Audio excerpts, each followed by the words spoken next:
지구촌의 화약고, 중동의 기류가 심상치 않습니다. 현재 중동에 전개된 미군 전력은 2003년 이라크 전쟁 이후 최대 규모입니다.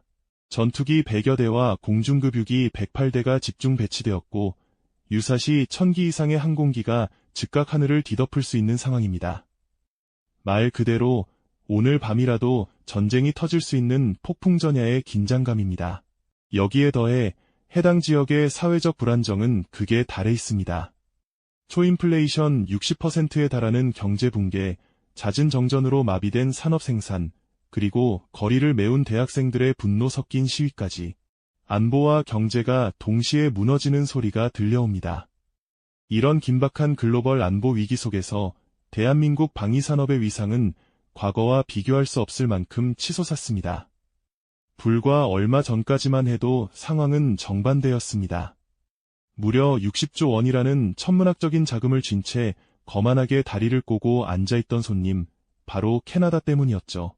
캐나다는 60조 원 규모의 잠수함 사업 CPSP를 미끼로 대한민국의 노골적인 갑질을 일삼았습니다. 그들은 우리 말고도 살 곳은 많다는 오만한 태도로 우리 협상단을 압박했습니다. 잠수함의 핵심 기술 이전은 기본이고 국방사업과는 상관도 없는 현대차 자동차 공장이나 배터리 공장까지 자기네 땅에 지으라며 무리한 요구를 쏟아냈습니다. 당시 우리 방산기업들은 이 거대 계약을 따내기 위해 그들의 비위를 맞추며 숨죽여야 했습니다. 하지만 여러분, 지금 판이 완전히 뒤집혔습니다. 캐나다가 여유를 부리며 계산기를 두드리는 동안 대한민국은 그 뒤에서 조용히 그리고 아주 치밀하게 전 세계의 돈줄과 안보라인을 묶어버리는 거대한 포위망을 완성했습니다. 이제는 캐나다가 한국의 바지가랑이를 잡아야 할 처지가 되었습니다.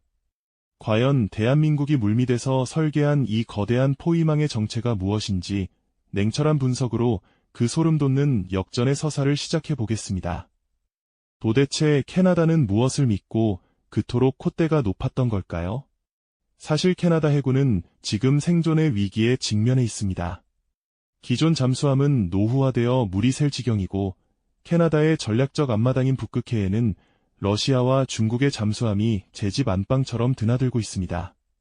국가의 안보 주권이 실시간으로 침해당하는 절박한 상황이죠.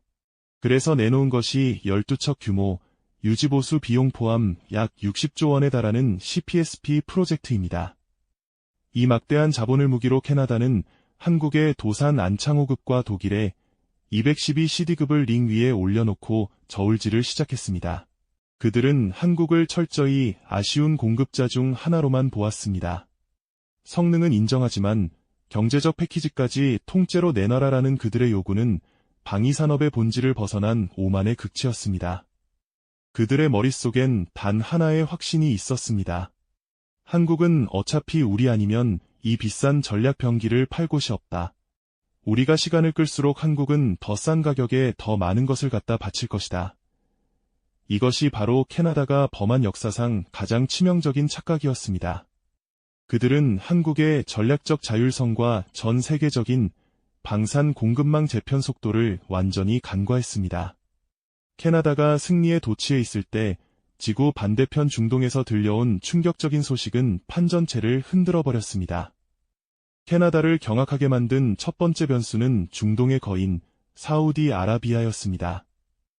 이란과 홍해의 위협 앞에 잠수함 도입이 절실했던 사우디는 잠수함 운용 경험이 전무한 해군력의 불모지였습니다. 여기서 하나오션은 경쟁국들이 감히 흉내조차 낼 수 없는 이른바 악마의 제안을 던집니다. 이 제안은 단순한 물건 판매가 아닙니다.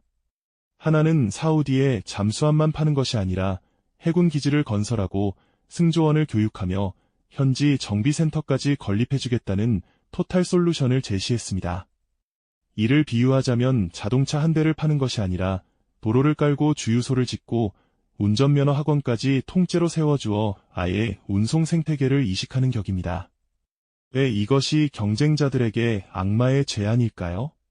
한번 이 시스템이 깔리면 사우디는 향후 30에서 40년 동안 한국의 기술과 부품 없이는 해군을 운영할 수 없게 됩니다. 완벽한 락인 효과, 즉 전략적 종속성을 만들어내는 것입니다. 대한민국은 단순히 배를 파는 장사꾼을 넘어 한 국가의 해군 시스템 자체를 설계하는 아키텍트로 거듭났습니다. 이 계약이 가시화되자 캐나다의 60조 원은 이제 유일한 동기가 아닌 수많은 선택지 중 하나로 전락했습니다.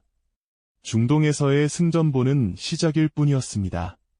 나토의 최전선에서도 한국산 무기가 독일제를 압도하기 시작했기 때문입니다. 방산 종주국을 자처하던 독일의 코앞에서 어떤 일이 벌어지고 있을까요? 폴란드와 노르웨이를 보십시오.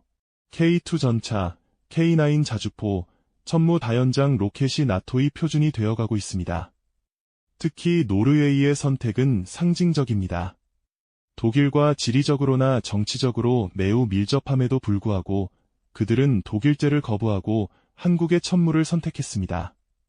이유는 명확합니다.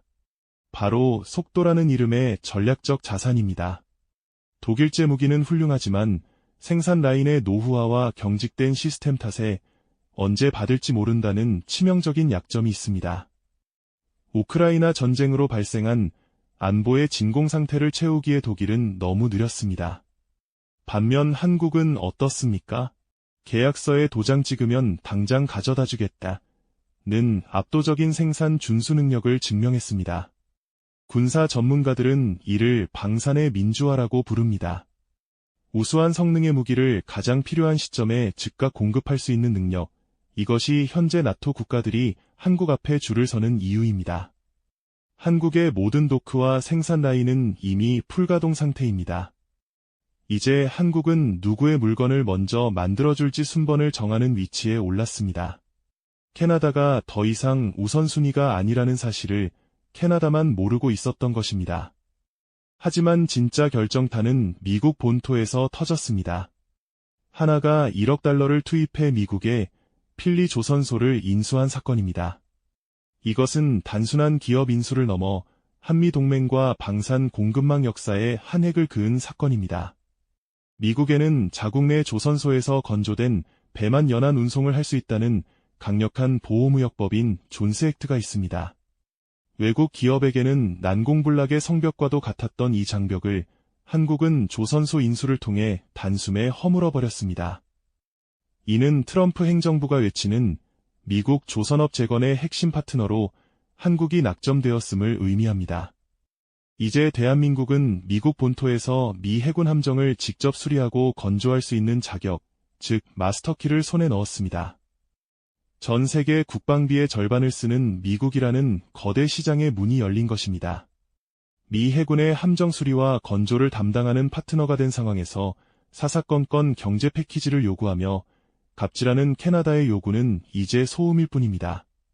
사우디, 나토, 그리고 미국이라는 거대 고객을 확보한 한국은 이제 캐나다를 향해 완전히 다른 태도로 임하게 되었습니다. 상황을 정리해 보겠습니다. 지금의 국면은 마치 이렇습니다.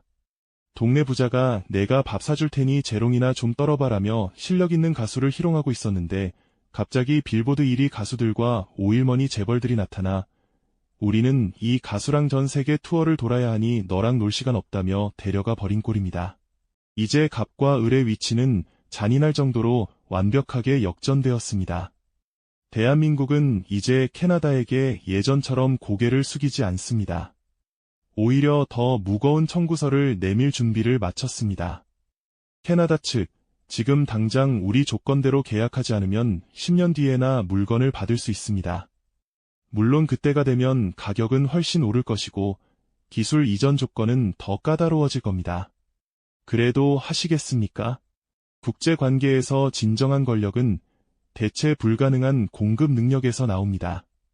60조 원을 무기로 한국을 압박하던 캐나다는 이제 한국의 기술 없이는 자국의 바다를 지킬 수 없는 안보적 인질 상태가 되었습니다. 대한민국은 이제 단순히 무기를 파는 나라가 아니라 전 세계 안보 지형을 설계하는 글로벌 방산 벨트의 설계자로 거듭났습니다. 여러분, 만약 여러분이 한국의 협상가라면 이제 고개를 숙이며 찾아올 캐나다에게 어떤 계산서를 내미시겠습니까? 아마 그 청구서에는 자존심을 굽힌 캐나다의 항복 문서가 포함되어 있을지도 모릅니다.